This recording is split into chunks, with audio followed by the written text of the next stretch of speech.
Bonjour à tous, comme promis, voici ma prochaine vidéo. Aujourd'hui, on va traiter de qu'est-ce que l'hypnose au XXIe siècle. Donc tout d'abord, il faut savoir que l'hypnose n'est pas un don, d'accord? C'est des techniques qui fonctionnent. Aujourd'hui, scientifiquement parlant, on peut dire que ce qui est prouvé, c'est que c'est un état modifié de conscience entre l'éveil et le sommeil. Quand vous êtes dans le sommeil, vous êtes dans l'inconscient, donc vous êtes conscient de rien. Quand vous êtes dans l'éveil, vous êtes conscient de tout ce qui se passe. Et quand vous êtes dans cet état d'hypnose, vous êtes focalisé sur une seule chose finalement. En l'occurrence, la voix de la personne qui vous hypnotise, les suggestions qu'elle vous donne, les suggestions que vous allez accepter ou refuser. Mais dans cet état de semi-conscience, finalement, vous êtes toujours conscience de tout ce qui se passe. Simplement, vous acceptez d'une certaine manière de recréer une seconde réalité, à condition bien sûr que cette réalité soit dans vos valeurs. Ça me semble important de préciser que on ne peut pas vous forcer à faire n'importe quoi. La preuve en est, c'est que s'il suffisait de faire clap pour pouvoir faire ce qu'on veut, je serais déjà millionnaire, j'aurais déjà cambriolé toutes les banques, et ça se saurait.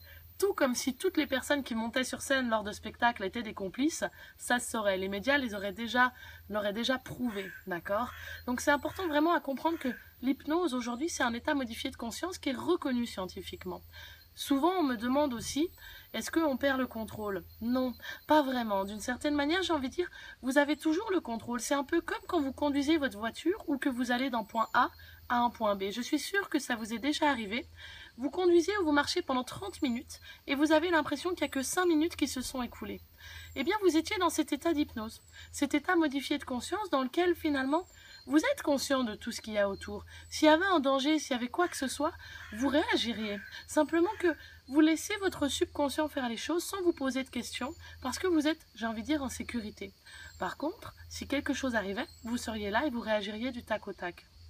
Ça prouve bien qu'on est toujours conscient de ce qui se passe. Ça explique aussi pourquoi, si vous avez déjà eu l'occasion de voir un spectacle d'hypnose, certaines fois des personnes ne réagissent pas aux suggestions.